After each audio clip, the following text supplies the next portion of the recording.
billah. Bismillahi ma syaa Allah. Ma kana min ni'matin fa min Allah. Bismillahi ma syaa Allah. La yasrifu su'a illa Allah. Bismillahi ma syaa Allah. La yasuqul khaira illa Allah. Bismillahi ma syaa Allah. Dakhalna fi sahati la ilaha illallah Muhammadur Rasulullah. Bismillahi ma syaa Allah. La hawla wa la quwwata illa billah. Alhamdulillahi wahdah wa la na'budu illa iyyah. Wassalatu wassalamu ala rasulillah sayyidina wa maulana wa qurrati a'yunina Muhammadin sallallahu alaihi wasallam ibni abdillah wa ala alihi wa sahbihi wa man tabi'ahu ila yaumil qiyamah. Amma ba'du. Qala Allah ta'ala yarfa'illahu alladhina amanu minkum walladhina utul ilma darajat. Wa qala an-nabiy sallallahu alaihi wa alihi wa sahbihi wa sallama man yuridillahu bihi khairan yufaqihuhu fid din. Al-hadis. Wallahu wa rasuluhu a'lamu bi muradih.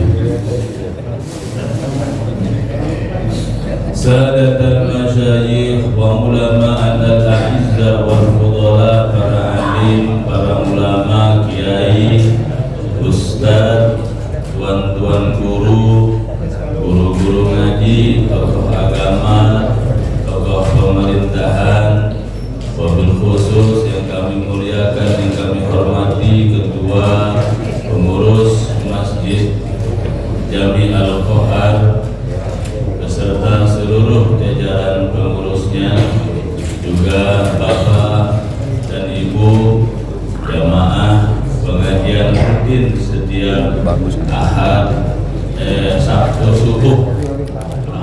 Bro, ya. Dari doa, insyaallah kita adalah hamba-hamba yang mendapat kemuliaan dari Allah Subhanahu wa Ta'ala. Amin ya rabbal alamin. Alhamdulillah, segala puji bagi Allah yang kembali Allah memberikan kita anugerah, yang kembali Allah memberikan kita nikmat yang tak terbilang banyaknya, tak terhitung jumlahnya. Di antaranya nikmat sehat. Alhamdulillah, semuanya sehat-sehat yang hadir. Alhamdulillah. Yang paling besar adalah nikmat iman, adalah nikmat Islam. Jika mesti dibanding dengan dunia dan segala isinya, tak akan berbanding nikmat iman, nikmat Islam. Karena itu kunci kita selamat dunia, selamat sampai di akhirat.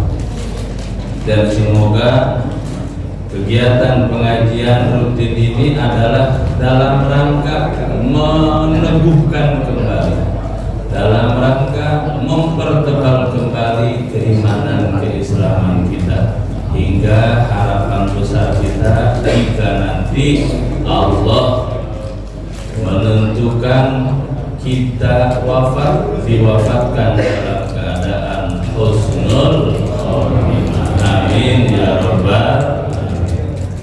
Salawat dan salam teriring tercurah selalu kepada sang panutan alam baginda Nabi Muhammad sallallahu alaihi wasallam beserta keluarga, sahabat, para pengikutnya, hingga kita sekalian sebagai umatnya.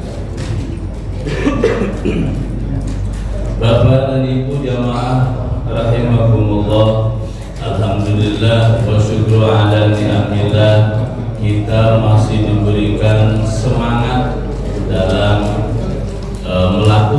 kebaikan-kebaikan. Seperti disinggung dulu, pernah diajarin bahwa tanda satu amal kebaikan itu diterima oleh Allah adalah kebaikan yang dikerjakan sesudah kebaikan itu. Kebaikan melahirkan kebaikan, tanda kebaikan yang pertama diterima oleh Allah Subhanahu wa Ta'ala. Alhamdulillah. Kita sudah ibadah wajib subuh berjamaah, zikir dilanjutkan lagi dengan pengajian. Luar biasa. Alhamdulillah. Karena pengajian begini nih ada 4 orang yang dapat pahala. Dalam pengajian perkumpulan seperti ini ada 4 orang yang kebagian pahala. Mudah-mudahan kita masuk nih 4-4-nya. Nah, sambil ngopi dulu biar masuk. Yang pertama di pengajian itu yang akan mendapat pahala adalah al-muallim, orang yang ngajar, yang memberikan materi. Siapa di sini kira-kira? Dan itu tergantung durasi, makin lama makin banyak pahalanya. 2 jam ya? 3 jam. Al-muallim yang memberi materi atau pemateri. Yang kedua al-muta'allim, orang yang emang niat mau belajar. Niat mau belajar, niat mau nyari ilmu. Itu yang kedua. Bapak-bapak masuk ya? Al-muta'allim, niat mau belajar. Karena beda niat masing-masing, ada yang karena malu aja. Ikut dulu bareng. Nah begitu. Ada orang yang niat muta'allim, emang niat ingin belajar, menghilangkan kebodohan dalam dirinya. Itu dapat pahala gede itu dalam perkumpulan seperti ini. Yang ke berapa? 5. Yang ketiga, alhamdulillah mengikuti berarti. Yang ketiga adalah al-mustami, orang yang mendengarkan. Oh, kedengeran ya? Yang mendengarkan ini dibagi 2. Ada yang mendengarkan secara live langsung ke begini. Itu beda pahalanya dengan yang hanya mendengarkan suaranya baik luar. Beda. Lebih besar yang mendengarkan secara langsung hadir di majelis ilmu. Alhamdulillah. Yang keempat, saya agak milih-milih kalau nomor 1, 2, 3, 4 langsung ya. Yang keempat adalah al-muhibbu lahum, orang yang senang kepada perkumpulan pengajian. Itu dapat bagian pahala. Jangan jadi yang nomor 5. Apa tuh? Hadir enggak, ngajar enggak, ikut ngaji enggak, benci. Nah, itu jangan seperti itu. Jadi 4 orang dalam pengajian dapat bagian pahala. Pahalanya apa tuh pengajian? Selama duduk Bapak nih, sebelum berdiri, dosa-dosa diampuni oleh Allah Subhanahu wa Ta'ala. Makanya jangan dulu bangun-bangun, duduk aja yang lambat. Nah itu, seperti itu pahala yang dia luar biasa. Jamaah yang dimuliakan Allah Subhanahu wa Ta'ala, karena kita apa? Kita ingin, tentu cita-cita semua, kita ingin segala bentuk amal ibadah kita itu diterima oleh Allah Subhanahu wa Ta'ala. Karena dunia ini mazra'atul akhirah, tempat kita berlayar, tempat kita bercocok tanam, berkebun bahasa di sini. Udah berhenti ya? Kirain alhamdulillah. Tempat kita bercocok tanam, tempat kita berkebun. Kapan panennya? Nanti di akhirat. Karena dunia bukan tempat panen, bukan. Dunia darul amal. Hadis. Dunia itu tempat kerja, la jazaa, belum gajian, bukan tempat gajian. Wal akhiratu darul jaza, la amala. Nanti akhirat tempat gajian, baru bukan tempat kerja lagi. Udah nggak ada pekerjaan, nggak ada amal lagi di akhirat. Tapi di akhirat tempatnya menuai pahala, menuai gaji. Tinggal mau yang mana kita, gajinya yang besar, kerjanya yang banyak, nah amalnya yang banyak. Nah jamaah yang dimuliakan Allah Subhanahu wa Ta'ala, nah apa yang kita lakukan, amal kita pengen diterima oleh Allah Subhanahu wa Ta'ala. maka jangan dirusak amal kita. Di amal kita punya pahala ngaji begini tadi luar biasa besarnya. Duduk aja dosa diampuni. Ya, begitu keluar jangan balik lagi itu dosa. Habis semuanya udah.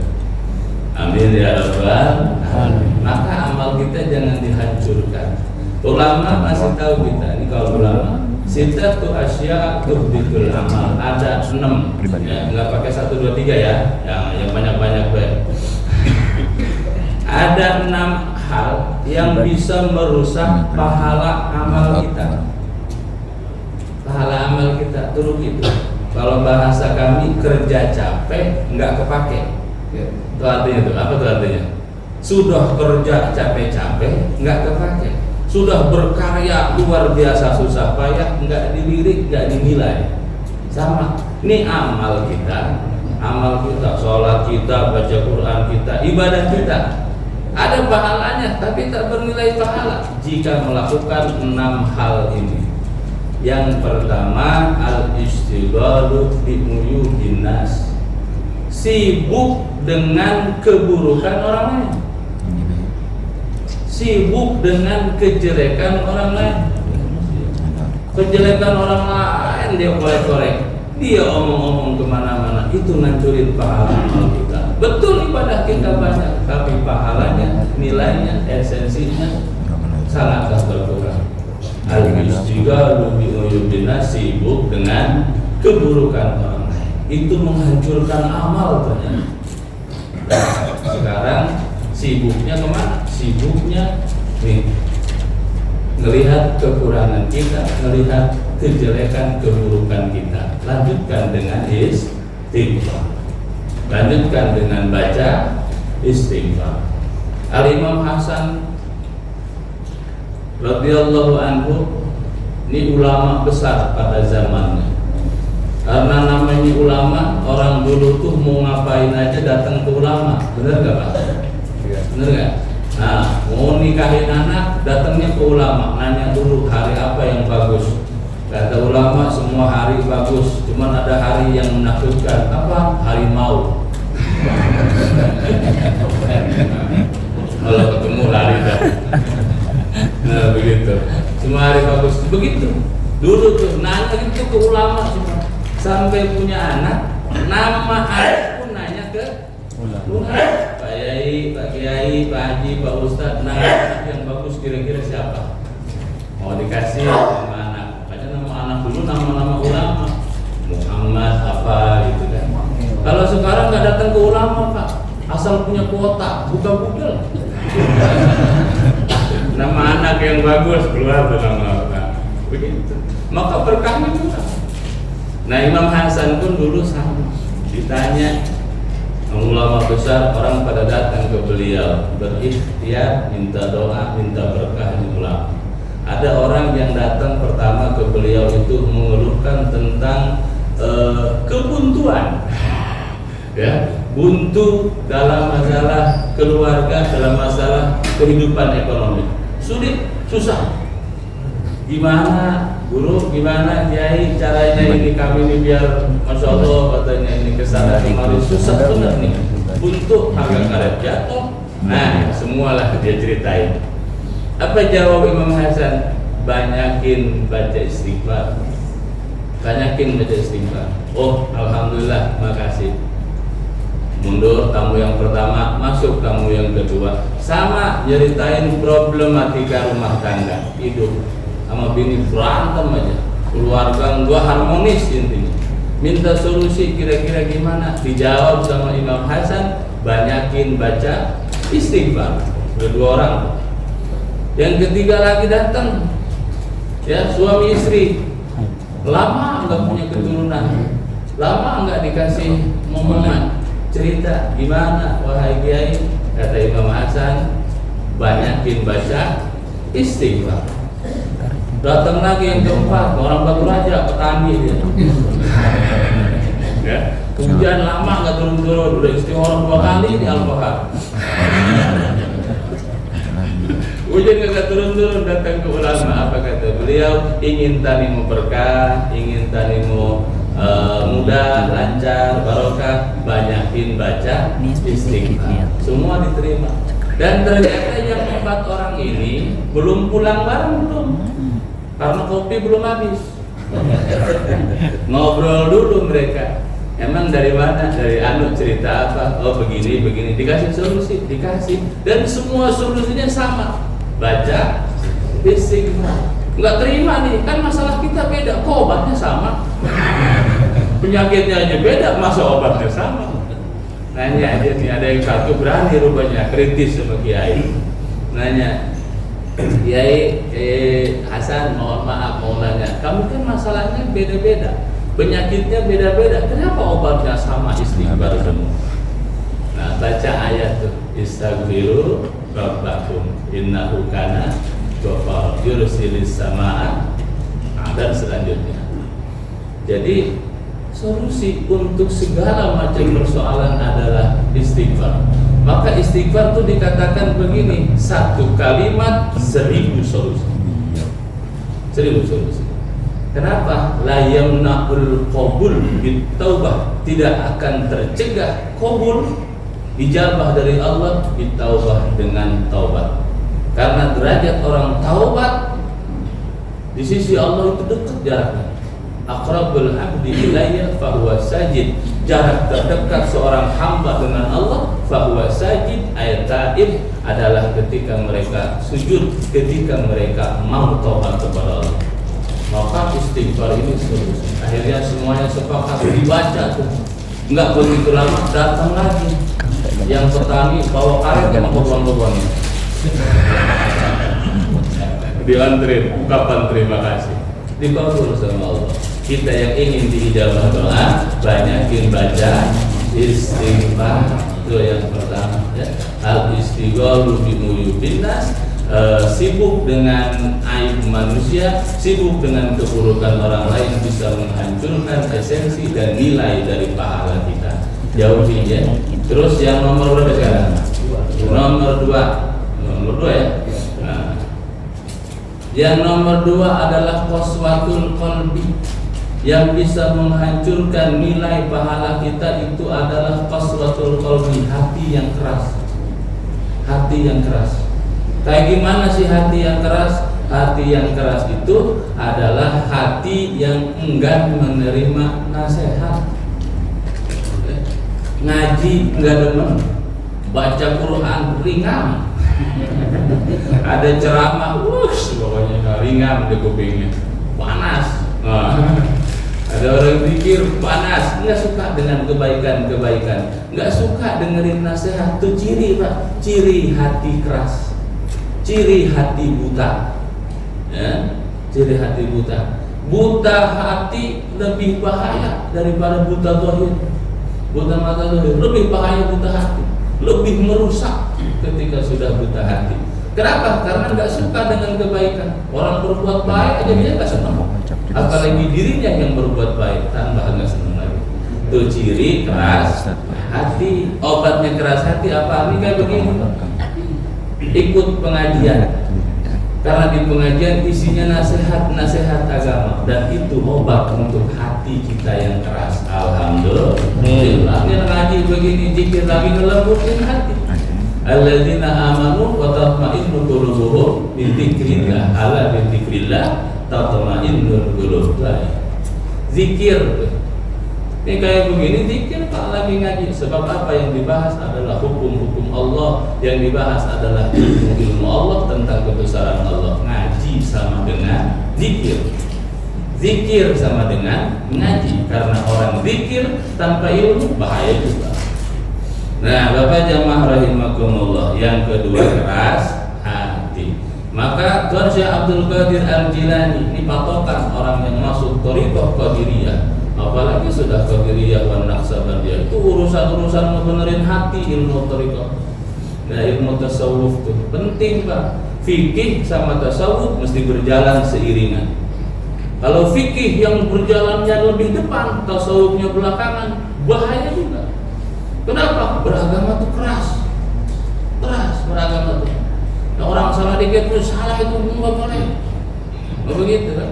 Tapi kalau berjalan seiringan dengan tasawuf, lihat orang salah, oh mungkin dia hilaf tuh, karena dia juga manusia, ada salah, ada lupa, beriring seiringan.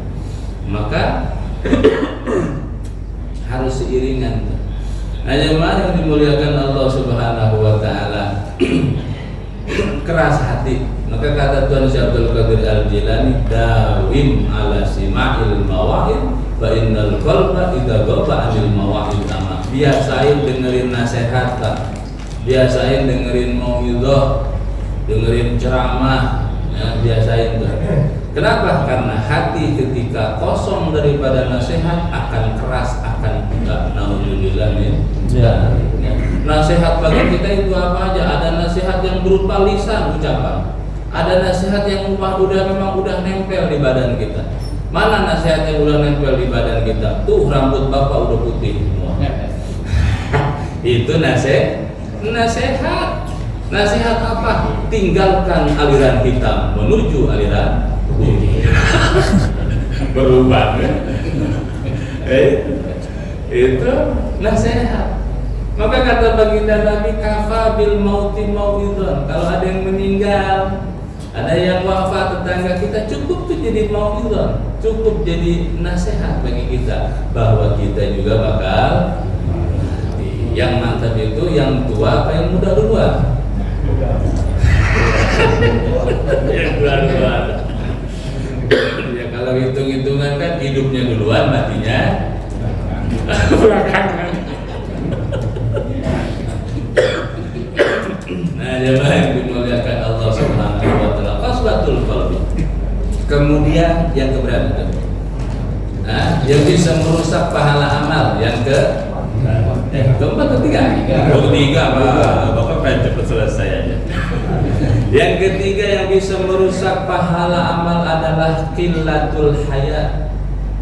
Sedikit rasa malu. Ini mulai sekarang, ya. Mulai sekarang rasa malu itu udah mulai hilang. Rasa malu sehingga apa? Sehingga terlalu murah harga diri. Terlalu murah harga diri. Bisa ditukar sama ini, bisa ditukar sama itu, dan nggak malu terang-terangan depan umum. Ya, lihat kita guru-guru kita yang dulu-dulu. Rasa malu itu luar biasa.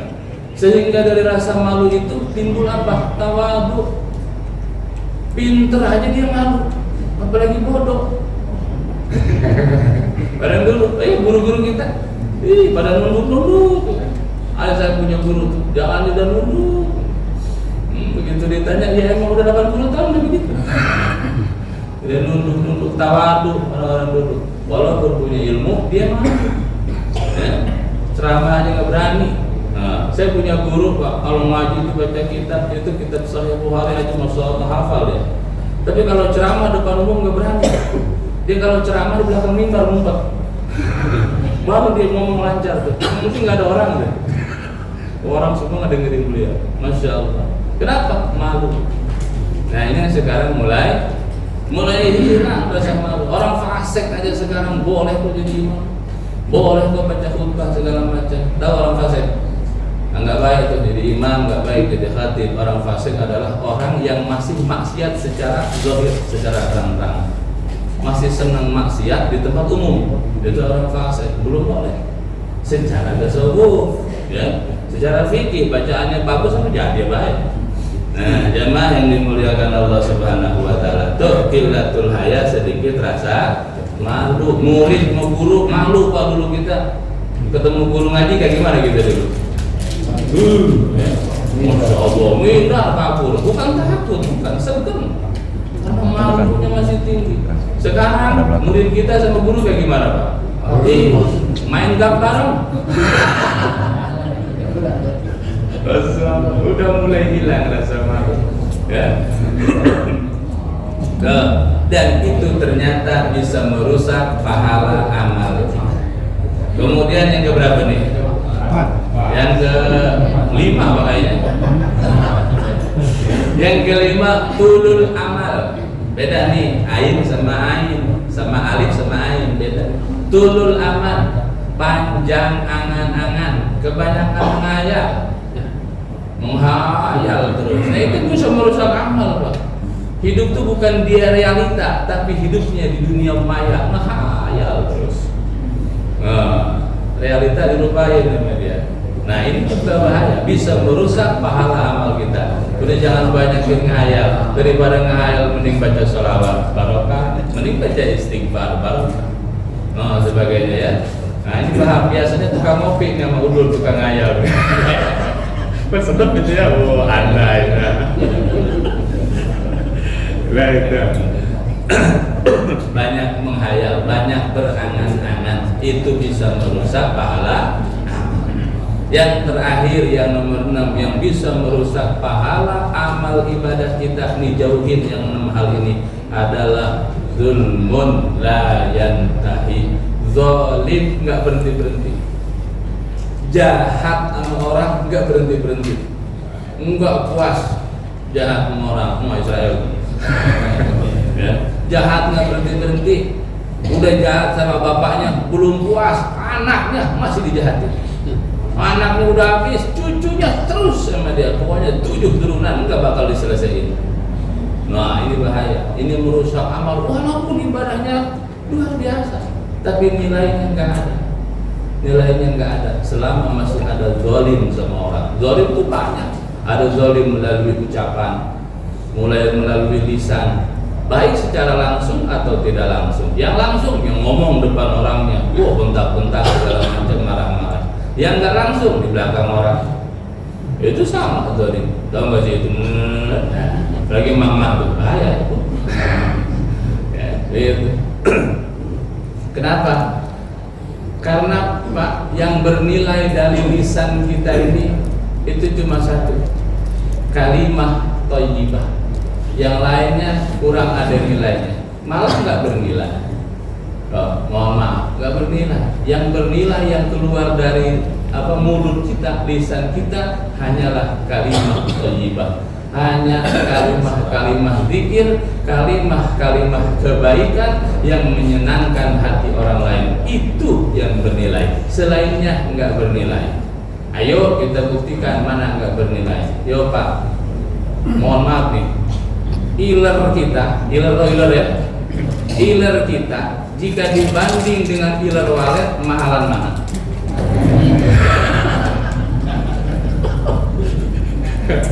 Iler walet sekilo jutaan, bener ya? Nah iler kita siapa yang membeli? Maaf ini maaf. Tuh satu, nggak bernilai yang keluar dari mulut kita. Yang kedua apalagi ludah. Ludah kita dibanding dengan ludah tawon itu madu, mahal mana? Ludah tawon ratusan ribu sekilo harganya, bernilai. Ludah kita nggak bernilai, bahkan bisa menjadi timbul masalah. Makanya hati-hati buang ludah. Oh ternyata ada yang duduk di situ, kena mukanya, apa yang terjadi? Bebala dan begucok. Dan sebagainya, bahaya. Maka yang keluar dari mulut kita ini selain kalimatun thayyibah, zikir, kalimat kebaikan, yang lainnya nggak punya nilai, yang lainnya nggak ada nilai. Maka lisan itu dijaga, sebab ketika jatuh zalim, jatuh jahat, menyakiti hati orang lain, merusak pahala amal ibadah kita. Terus apa lagi? Lewat tangan. Ini zalim bisa lewat tangan. Ya, ngambil hak yang bukan haknya, memukul orang yang tidak haknya, dan sebagainya yang bukan wewenangnya. Tuh zalim namanya, jahat sama orang. Yang paling bahaya apalagi zalim terhadap agama. Zalim terhadap agama. Ya, orang tuh neraka semua, kagak ada bagian surganya. Itu zalim sama agama. Ya, sama ajaran agama, ajaran baginda Nabi yang mengajarkan rahmat, kasih sayang, menebar kebaikan ke semuanya. Ini semuanya serba salah aja. Ini salah, itu salah, ini salah, itu salah. Hati-hati, zalim yang paling bahaya adalah zalim dalam soal agama. Zalim dalam soal agama. Kalau guru kami bilang Allah itu Rahman Rahim, sayangnya Allah itu luar biasa. Maka satu ketika ada Arab Bedui, ya, orang kurang ilmu, kurang pengalaman, tinggalnya di dusun-dusun jauh sana, kurang pendidikan. datang sama baginda Nabi. Nabi lagi menceritakan alam akhirat. Dia nanya nih, ya Rasulullah, nanti siapa yang jadi hakim di akhirat?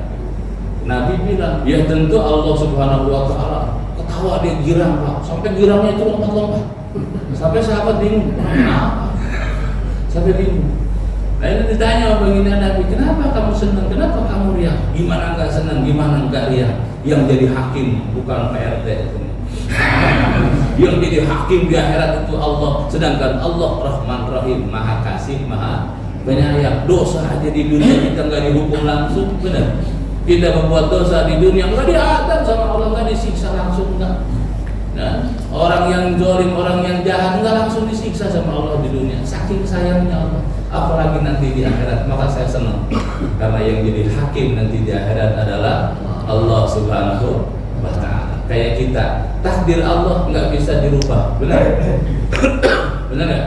Takdir Allah nggak bisa dirubah. Itu kata kita. Kalau kata yang punya takdir dirubah, mampu aja. Kata kita. Maka untuk menerima amal dan menolak amal itu kita nggak punya wewenang. Kamu salah dalam beramal, kamu nggak diterima amalnya, bukan wewenang kita. Itu adalah wewenang dari Allah Subhanahu wa Ta'ala. Haknya Allah untuk menerima, untuk menolak haknya Allah.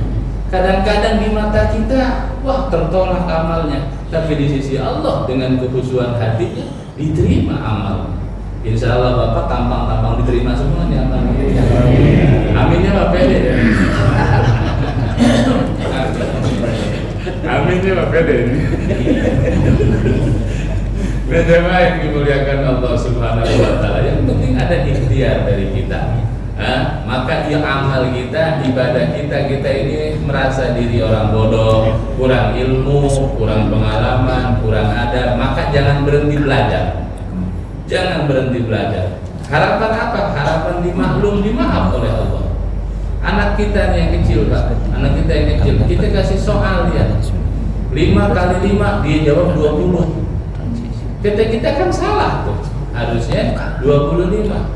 Kenapa kamu jawab 20? Ya. Apa langsung kita bentak, apa langsung kita marahi, kita pukul, kita siksa? Kan enggak. Akan kita maklumi. Kenapa? Karena masih kecil dan masih belajar, tahap belajar. Sama Pak amal kita, ya, amal kita ini sama. Amal kita ingin ada maklumnya Allah jika dalam salahnya ada dalam ampunan. Jika benarnya diterima, maka amal kita harus disertai dengan terus belajar.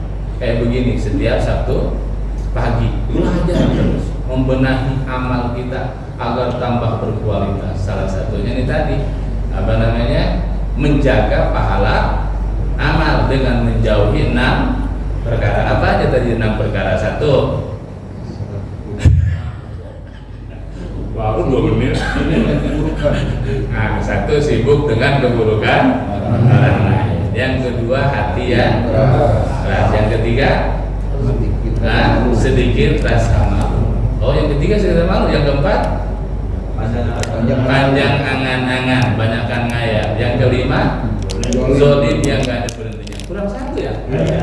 Apa ya? 1 lagi. Kurang 1 ya. Belum, 1 lagi. Hubud dunia. Cinta kepada dunia. Cinta berlebihan kepada dunia sehingga merupakan akhirat. Kita kan hafal ayatnya. Ya. Apa namanya, kita tidak diciptakan oleh Allah kecuali untuk ibadah. Ini cinta dunia berlebihan, cinta dunianya. Boleh kita hidup di dunia, harus Pak. Ya, harus hidup di dunia, tapi jangan lupakan akhirat kita sehingga hidup kita merugi nanti di akhirat. Kejar dunia, tapi jangan sampai ketika mengejar dunia akhirat kita sampai merugi. Juga jangan meninggalkan dunia. Ya. Tinggalkan dunia, jangan sampai akhiratmu merugi. Tapi jangan tinggalkan dunia sehingga engkau jadi membebankan hidupmu kepada orang lain. Itu yang gak boleh. Maka kejar dunia kita. Allah tuh maha baik Pak, ngasih fasilitas apa segala macam. Yuk kita dikasih rezeki, dikasih milik sama Allah, Allah nggak hitung-hitungan, bener kan? Kita dikasih rezeki sama Allah misalkan berupa uang milik itu 100 juta misalkan. Yang Allah minta berapa? Cuma 2,5%. Beneran? Sisanya silahkan. Mau dipakai mangga, mau disimpan silahkan, mau dibelanjakan silahkan. Cuman keluarkan yang 2,5%. Gede apa kecil? Bukan. Yang Allah minta begitu. Kalau dari 100 juta berapa 2,5-nya? 2,500 ya? Dari 100 juta itu cuma sedikit yang Allah minta, sisanya silahkan. Begitupun sudah dikasih rezeki berupa uang, kita dikasih rezeki berupa kesehatan juga, sehingga bisa menikmati itu. Silahkan. Urusan dunia itu begitu, tapi jangan sampai karena dunia melupakan akhirat. Mencari dunia nggak peduli haram, dilabrak terus. Nah, jangan sampai seperti itu. Kalau kita sudah berlaku seperti itu, maka hal itu akan menghancurkan pahala amal ibadah kita. Nauzubillah min dzalik. Sampai jumpa lagi. Masih lama ya? Saya datangnya kecepatan ya. Nah, Bapak jamaah yang dimuliakan Allah Subhanahu wa taala, karena hidup kita ingin barokah, Pak. Ya, ingin barokah, bertambah baik, bertambah baik, bertambah baik. Nah, ingin seperti itu. Kata ulama, barokah itu adalah ziyadatul khair ba'dal khair. Barokah itu bertambah baik dari yang sudah baik. Itu namanya barokah. Kita hidup udah baik nih, tambah baik, itu barokah. Kita sudah mau ibadah yang lain, itu barokah. Kita sudah senang sedekah, terus tambah sering senang sedekah, maka itu juga barokah. Nah, jamaah yang dimuliakan Allah Subhanahu wa taala, kita pengen pahala kita itu bernilai. Kayak sedekah kita, ya kemarin kita donasi ke Palestina. Mudah-mudahan sampai sana diberikan kekuatan orang-orang Palestina oleh Allah Subhanahu wa taala. Amin ya rabbal. Kita mesti cinta Palestina, tanah para nabi. Udah jangan dulu nabi lah. Ya, kita punya mazhab kita siapa? Mazhab Imam Syafi'i, ya. Imam Syafi'i di Gaza lahirnya, di tanah Gaza lahirnya. Imam Syafi'i lahir di tanah Gaza yang sekarang sedang masya Allah. Maka tanah yang bersejarah. Kita bela semampu kita. Belanya lewat apa? Donasi boleh. Tapi sebelum donasi tetangga jamin ke makan dulu. Ya, kita jauh ke sana, tetangga kita kelaparan 7 hari 7 malam belum makan. Itu salah lagi. Insya Allah apa yang kita berikan itu bermanfaat bagi mereka. Amin ya rabbal alamin. Tapi hati terus ada kita. Ya. Nah, jamaah yang dimuliakan Allah Subhanahu wa taala, bab sedekah itu mesti 3 itu rapi, baru mantap. Yang pertama, ini sedekah biar kita bagus, sedekah kita biar berkualitas. Yang pertama, orang yang bersedekahnya mesti baik. Yang kedua, barang yang disedekahkan juga mesti baik. Yang ketiga, orang yang menerima sedekah juga mesti baik. Ini 3-tiganya mesti akur. Satu aja timpang, repot pahala sedekah. Bisa nggak jadi, bisa gugur pahala sedekah. Contoh, yang sedekah itu ikhlas, baik berarti. Yang barang yang disedekahkan, barang yang baik, yang halal. Tapi yang menerima sedekah nggak nerima dengan ikhlas, itu juga masalah dengan sedekah. Contoh, saya ngasih air ke bapak atau ke ibu, ngasihnya saya lempar, tuh minum. Yang nerima gimana kira-kira? Bukan kayak ikhlas lagi, marah bisa. Dan sebagainya. Nah, itu nggak layak sedekah. Yang nerimanya nggak ikhlas. Sama kita misalkan mengadakan acara, mohon maaf saya kritik dikit, mengadakan acara santunan anak yatim. Anak yatim dijemput dari jam 8 pagi, dibagi bingkisan jam 2 siang. Dia nunggu kelamaan, makan belum, sarapan enggak, buru-buru berangkat. Yang nerima udah bergerutu di hatinya, lama benar, cuma dikasih bikin doang seremoninya, ya, sambutan 17 orang. Dikasih makan belum, disuguhin belum. Nah, yang menerima sedekah ini nggak enak hatinya, itu jadi masalah sedekah. Nah, yang kedua, barangnya yang nggak baik harus sedekah. Barangnya nggak baik, yang sedekah ikhlas, yang nerima juga ikhlas, tapi barangnya barang yang tidak baik, itu juga masalah buat sedekah. Bisa gagal, pahalanya nggak diterima, tak bernilai. Kemudian yang pertama, orang yang sedekahnya, yang barangnya baik, yang nerimanya juga baik, ikhlas, tapi orang yang sedekahnya nggak ikhlas, ya, pamer, apa tuh, sum'ah, ujub, dan sebagainya, nggak ikhlas pokoknya. Nah itu juga nggak baik. Jadi 3 rukun sedekah mesti hafal tuh Pak. Yang sedekahnya mesti ikhlas, barangnya mesti barang yang baik, yang disedekahkan mesti diterima dengan baik juga. Itu baru, ya. Karena bicara bagi kita itu sedekah itu yang pertama itu sepantasnya, baru yang kedua seikhlasnya. Nah, kebalik kan? Kalau kita apa nilainya? Seikhlasnya. Miliarder, duitnya miliaran. Jangan sedekah dulu seikhlasnya dulu, sepantasnya dulu. Kalau miliarder sedekahnya jutaan, bener nggak? Miliarder sedekahnya noeko, itu nggak pantas. Iya dia ikhlas, tapi nggak pantas. Mungkin rezekinya lebih banyak dia. Nah begitu. Baru yang kedua seikhlasnya baru. Yang pertama sepantasnya dulu. Bagi jutawan, duitnya jutaan misalnya. Sedekahnya yang pantas buat dia berapa? Ratusan ribu lah kira-kira. Kalau semuanya agak langka tuh orang. Ya, ratusan ribu itu sepantasnya. Nah bagi kita yang kadang ada kadang enggak, baru dah dipilih itu dalam dompet 100.000, 50, 20, 10, 5, 2 yang keluar 2. Bapak jamaah yang dimuliakan Allah Subhanahu wa taala. Tuh seperti itu. Maka nih keutamaan ngaji begitu. Tadi berapa tadi?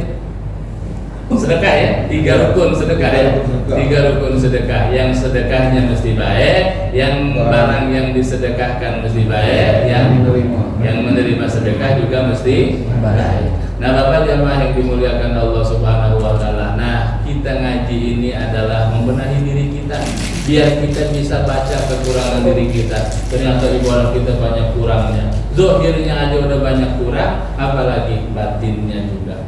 Karena ibadah tuh sasarannya adalah hati kita, batin kita. Maka Sehatimil Asam itu begitu. Ditanya, seperti apa engkau sholat? Sehatimil Asam di ulama, waliullah, bukan karena zikirnya yang banyak segala macam, tapi karena toleransinya dia diangkat jadi wali. Ya, namanya hatim, dipunya gelar Al-Asam jadi waliullah. Apa Al-Asam itu? Tuli beneran? Tidak. Dia jadi wali Allah, diangkat derajat karena belaga tuli. Jadi satu ketika namanya ulama besar didatangi orang, dia lagi baca kitab. Nah tiba-tiba ada tamu datang tuh sekeluarga. Nah, salah satunya tamu itu ada perempuan. Sebelum mendekati itu perempuan mohon maaf keceplosan, kentul, keceplosan. Dia nggak sengaja keceplosan. Dan rupanya keceplosannya enggak pelan, kenceng. Kenceng dia keceplosannya. Itu perempuan mukanya merah, malu dia. Bahkan sampai enggak jadi untuk bertamu, ngajak suaminya pulang aja, malu. Terus suaminya ini bilang, Assalamualaikum. Sehat itu kelihatan di situ. Diam aja dia. Belaga baca kita. Assalamualaikum 2 kali, enggak jawab juga. Kata suaminya, agak tuli. Oh berarti tadi saya tentu enggak kedengeran. Enggak, orang tuli. Padahal tuh kiai denger. Jelas. Masya Allah, dengan jelas. Sampai 3 kali enggak disaut juga. Tuh coba, menjawab salam wajib, bener kan?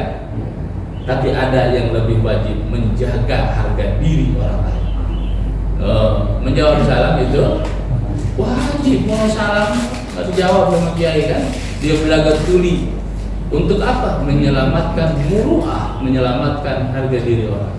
Kalau kita kan enggak, malah divideoin sekarang. Mau diviralkan, maka jadi ancaman diviralkan, jangan. Oh, dekati baru sudah nampak assalamualaikum baru, waalaikumsalam. Nah, baru dijawab. Benar kata suaminya. Tuli bahasa Ogannya tuli apa?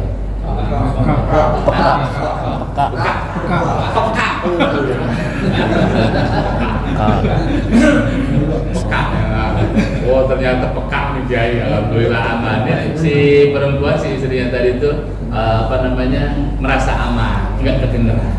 Seperti dari situ Allah angkat derajatnya menjadi waliullah. Karena hanya menjaga itu.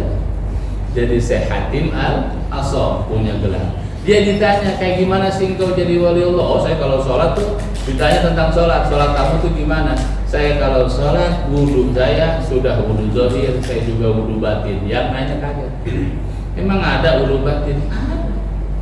Kita zahir hakikatnya membasuh muka pakai air, membersihkan muka pakai air. Kita nggak mikir wudhu batinnya kayak gimana. Nih muka udah banyak dosa, mata ngeliatin yang nggak benar, penciuman kita nyium yang nggak benar segala macam, itu di istighfar, itu wudhu batin. Kaki dicuci, yang kemana Pak? Kalau cuma cuci doang kan ya, zahirnya sampai mata kaki selesai. Batinnya apa? Di istighfar. Di kaki pernah kemana lagi? Ya, kebanyakan ke masjid atau kebanyakan ke karaoke? Jadi karena dia akan jawab, al-yawma nakhtimu ala afwahihim wa tukallimu. Hafal kita ayat itu. Hari kiamat dikunci di mulut, nggak bisa ngomong, kaki sendiri yang ngomong, bersaksi. Ya kan, ya Allah, rajin ke masjid, rajin lewat. Mampir nggak? Disaksi kayak gitu. No, lagi wudhu di istighfar. Tangan kita di istighfarin, pernah megang apa yang bukan haknya, tuh nyolong yang bukan haknya segala macam di istighfar. Kata Syekh Al-Asom begitu wudhu ya, di istighfarin. Maka orang yang paling baik adalah orang yang paling banyak istighfarnya. Tuh oleh pagi hari ini Pak ya, sudah 538. Insyaallah bentar lagi selesai. Jadi orang yang baca istighfar satu kalimat beri 1000 solusi. Ya, ada kisah nih dari Imam Ahmad bin Hanbal. Imam Hanbali yang kita kenal. Imam Hanbali ini muridnya Imam Syafi'i. Imam Syafi'i muridnya Imam Malik. Jadi 4 mazhab ini saling berguru satu sama lain. Walaupun kadang ada perbedaan pendapat di antara mereka, tapi tetap akur dan rukun. Beda sama kita, beda pendapat dikit kagak teguran kan. 17 tahun nggak teguran. Gara-gara beda kan. Ya. Kalau kita kembalikan ke ulama itu asik Pak. Karena ikhtilaful a'immah rahmatun lil ummah. Berbedanya ulama itu adalah rahmat bagi kita yang bodoh-bodoh, yang awam. Ya, mana perbedaan pendapat jangan dibawa ke organisasi. Kalau dibawa ke identitas organisasi jadi masalah. Ya, kalau kita memahami antara yang kunut dengan yang enggak kunut. Nah, yang kunut NU, yang kagak kunut. No, kan salah tuh. Tapi kalau difahami ke imam madhab, yang kunut Imam Syafi'i, yang enggak kunut Imam Hanafi. Itu keren jadinya. Perbedaan itu, ada madhabnya masing-masing. Jadi maklum, enggak saling kata-katain.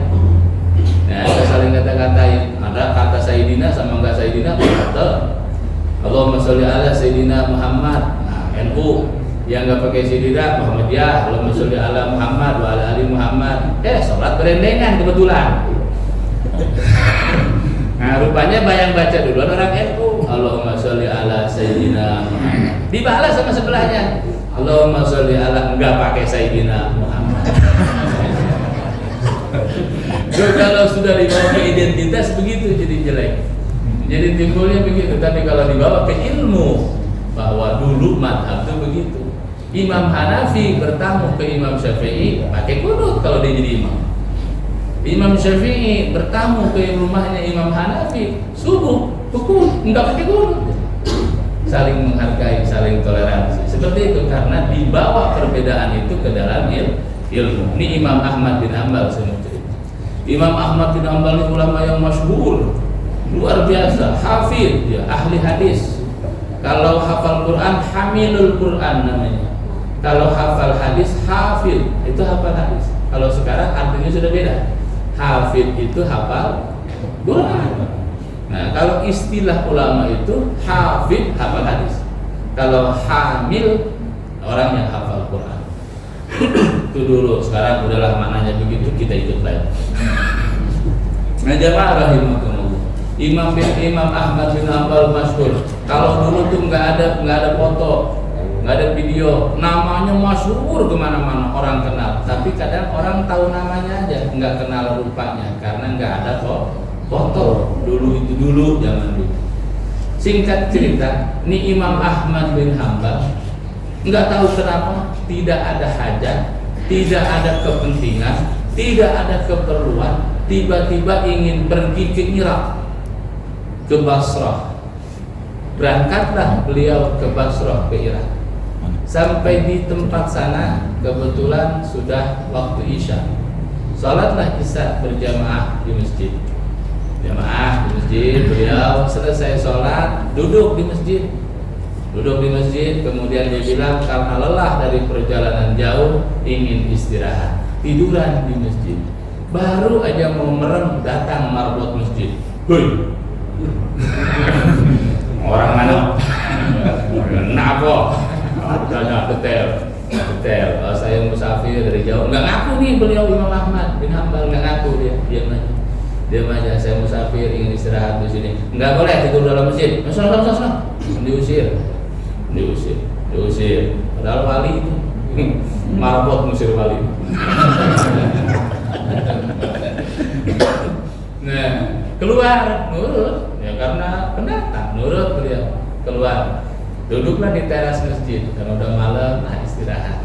Tiduran lagi, baru mau tidur, marbot yang tadi datang lagi. Mau ngapain lagi? Saya musafir, mau tidur di teras sini kan enggak di dalam masjid, di teras masjid. Teras enggak boleh, dalam masjid apa lagi? Salah pergi, diusir lagi. Masya Allah. Ini ulama besar loh. Seantara dunia terkenal, diusir sama marbot. Dari sini marbot naik pangkat. Nah, keluar dari masjid, pinggir jalan. Ini ada yang ngelihat rupanya kejadian ini, di sebelah masjid ada rumah. Rumah ini orang jualan roti sekaligus buat roti terus dia jualan roti buat sendiri lah ya, produk sendiri. Dilihat sama orang itu, nah itu orang tua dia apa ya, Imam Ahmad bin Hanbal udah tua. Kemudian kata beliau, Pak, udah jangan di pinggir jalan, sini aja ke tempat saya, nginep di rumah saya. Oh siap, mampir di rumah situ. Imam Ahmad bin Hanbal tiduran di situ. Selama tiduran tuh Imam Ahmad merhatiin aja tuan rumah. Tuan rumah ini lagi buat roti, buat adonan. Diperhatiin sama dia. Diperhatiin, kalau mau ngasih garam, astagfirullahaladzim. Lagi ngadon roti, astagfirullahaladzim. Lagi ngaduk-ngaduk adonan, astagfirullahaladzim. Enggak diajak ngejawab seperlunya baik. Kalau diajak ngomong itu juga sama Imam Ahmad bin Hanbal. Kalau nggak diajak ngomong dia diam baik. Istighfar aja banyak. Astagfirullahaladzim. Ditanya sama Imam Hanbal, Pak, mohon maaf mau nanya nih. Mang, atau ya bahasa sini Mang ya. Mang. Ini belajar begini, baca istighfar ini dari kapan? Dari mulai saya dagang. Sudah berapa tahun dagang? 30 tahun. 30 tahun dakwah istighfar. Iya. Saya mau ngapain aja istighfar, Terus apa hikmahnya? Apa keutamaannya? Apa yang Bapak rasain setelah 30 tahun baca istighfar? Yang saya rasain, segala permintaan saya kepada Allah semuanya dikabulkan Allah. Semuanya dikabulkan Allah. Tapi ada satu yang belum dikabulkan sama Allah. Ada satu yang belum dikabulkan. Apaan? Saya berdoa minta sama Allah, pengen ketemu sama ulama besar. Namanya Imam Hanbal. Masya Allah. Kemudian apa jawab Imam Hanbali? Takbir Imam Hanbali ini baru takbirnya benar. Karena takbir kagum. Allahu Akbar. Kalau kita takbir benci. Beda. Takbir benci sama takbir kagum. Beda. Ya, Bapak ke Israel kalau takbir benci apa? Kita demo takbir karena benci, karena kagum sama kekuasaan Allah. Nah, itu kan beda. Makanya polisinya takbir, yang demo takbir. Bingung yang mana yang benar. Nah, jemaah yang dimuliakan Allah Subhanahu wa taala, takbir Imam Hambali, Allahu Akbar. Saya enggak punya hajat, enggak punya keperluan, enggak punya kebutuhan, tapi hati saya digerakkan untuk bisa ke tempat ini. Ternyata Allah menggerakkan itu semua karena kamu baca istighfar. Dikabul sekarang saya Imam Hambali. Langsung cium tangan segala macam, roti sama pabriknya dikasih.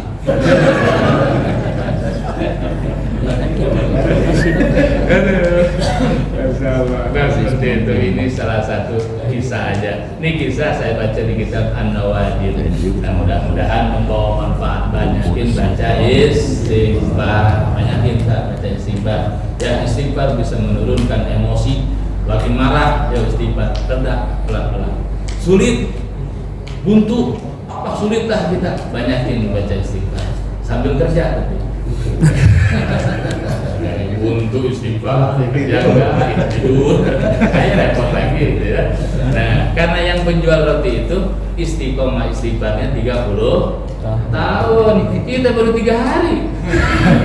Bukan langsung dikabul, jangan dulu terusin, insyaallah. Nah, jamaah yang dimuliakan Allah Subhanahu wa taala, demikian yang bisa kami sampaikan.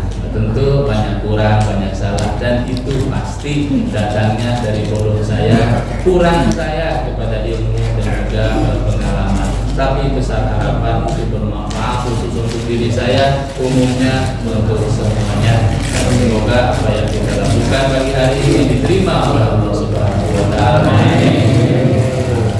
Kita tutup dengan doa. Allahumma shalli wa sallim ala sayyidina Muhammadin wa ala alihi wa sahbihi ajmain. Amin ya rabbal alamin. Bismillahirrahmanirrahim. Alhamdulillahirabbil alamin. Hamdan yuwafi ni'amahu wa yukafi mazidah.